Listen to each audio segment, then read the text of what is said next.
Bom dia. Este é um momento de reflexão. Fortaleça o seu coração e repasse essa mensagem a todos que ama. Conta alta. Dentre os ângulos do perdão, um existe dos mais importantes que nos cabe salientar. Os resultados dele sobre nós mesmos quando temos a felicidade de desculpar. Palavras do Espírito Emmanuel.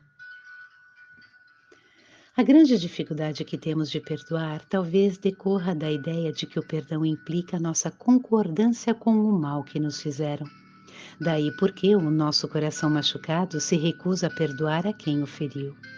Ele não aceita e, portanto, não concorda com a agressão, seja física ou moral. Mas essa ideia nada tem a ver com o perdão. Perdoar não é avalizar a atitude de quem nos feriu, não é dizer, tudo bem, você estava certo ao me agredir, me violentar, me ferir, me ofender. Temos o direito de nos sentir mal diante do mal que nos fizeram, embora essa sensação precise ser diluída com o passar do tempo com as águas do perdão. Nesse aspecto, o perdão é muito mais uma atitude que se tem para consigo mesmo do que propriamente para com aquele que nos feriu. Perdoar é um presente que se dá a si próprio. Perdoar impede que eu me torne uma pessoa vingativa, evite que eu desça ao mesmo nível do agressor e me assemelhe a ele. Agressividade é derrota, perdão é vitória. Quando Jesus falou para mostrarmos a outra face ao sermos agredidos, ele quis dizer exatamente isso, ou seja, não revide. Não seja como aquele que o machucou. Mostre um outro lado mais generoso, mais humano. Na cruz, sofrendo as mais diversas agressões, Jesus nos ensinou que as pessoas não são más, são apenas ignorantes. Pai, perdoai porque eles não sabem o que fazem. Quem agride é porque já sofre a dor dos espinhos encravados em sua alma. É um ferido, e todo ferido não deixa de ser um doente que precisa do remédio da compreensão e não do veneno do revide. Para Jesus, o perdão se torna possível quando conseguimos ser coerentes com a nossa própria falibilidade e ignorância, reconhecendo primeiramente o tronco que está em nossos olhos e não o cisco no olhar do outro. Não perdoar não deixa de ser uma atitude de hipocrisia, pois condena quem, no fundo, também é passível de condenação.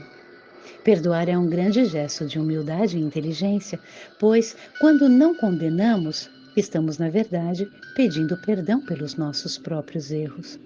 Quem perdoa se liberta do fardo emocional negativo que o rancor põe em nossos ombros. Se num primeiro momento a mágoa é um sentimento quase inescapável e até compreensível, do ponto de vista humano, o perdão tira esse peso, a fim de que não passemos a viver como uma pessoa eternamente magoada, e isso quer dizer doente, infeliz e sem paz de espírito. Como esclarece Chico Xavier, o espírito que adquire a virtude do perdão não achará dificuldade em mais nada. Haja o que houver, aconteça o que acontecer, ele saberá administrar a sua vida. Um significativo exemplo do quanto a falta de perdão pode nos fazer mal foi dado por Emmanuel, ao narrar uma de suas encarnações na figura do senador romano Públio Lentulus, à época de Jesus. O senador havia sido incumbido pelo Império de desempenhar funções de Estado na região da Palestina. Quando lá se encontrava com a família, dirigindo-se a Jerusalém, um homem judeu lançou uma pedra que veio a ferir levemente o rosto de Lívia, esposa de Públio. Os guardas rapidamente identificaram o agressor e o prenderam. O senador, para prestigiar sua posição e autoridade, ordenou que o jovem fosse punido ali mesmo, sem comiseração, piedade, com o chicote. E ainda não satisfeito com a punição física, ordenou que o rapaz fosse levado às galeras, o que, em outras palavras, significava a morte ou a escravidão eterna.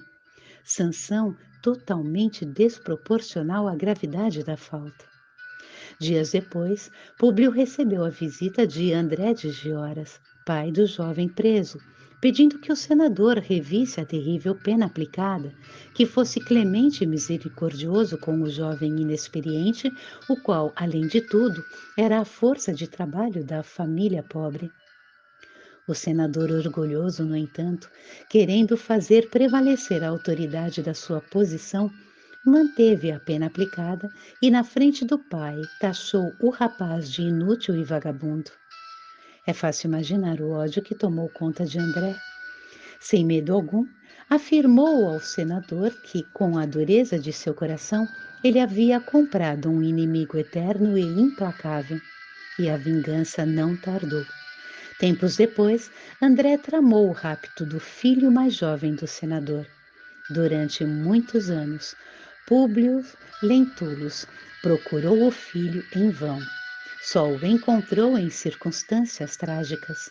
O senador acabou sendo preso numa emboscada promovida por judeus revoltados com o domínio romano.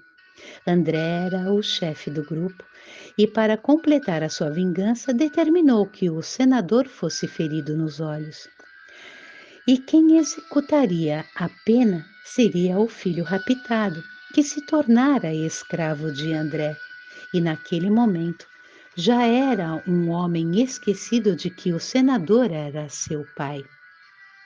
Logo após a execução sumamente dolorosa, os soldados romanos invadiram o local e mataram pela espada André de Gioras e seu escravo, o filho do senador. Uma tragédia que o perdão poderia ter evitado.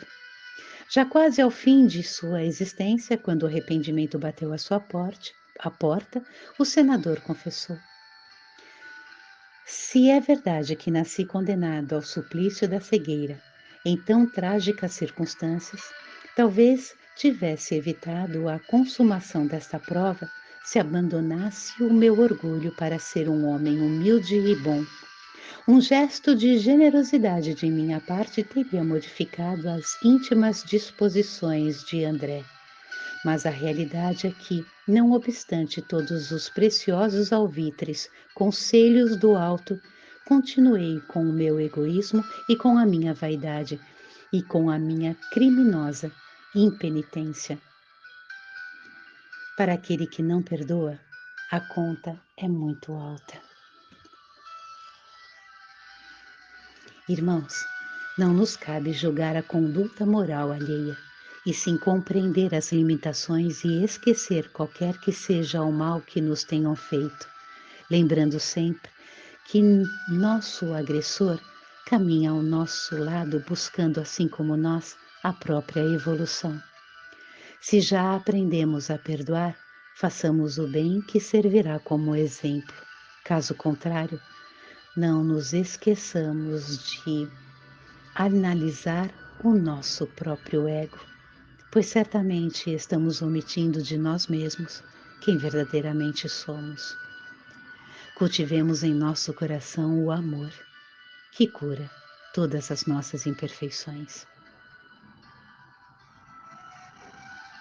Leitura baseada no capítulo intitulado Conta Alta, do livro Na Luz da Vitória, de José Carlos de Luca, seguido de um comentário amoroso. Um lindo domingo a todos, na paz do Mestre Jesus.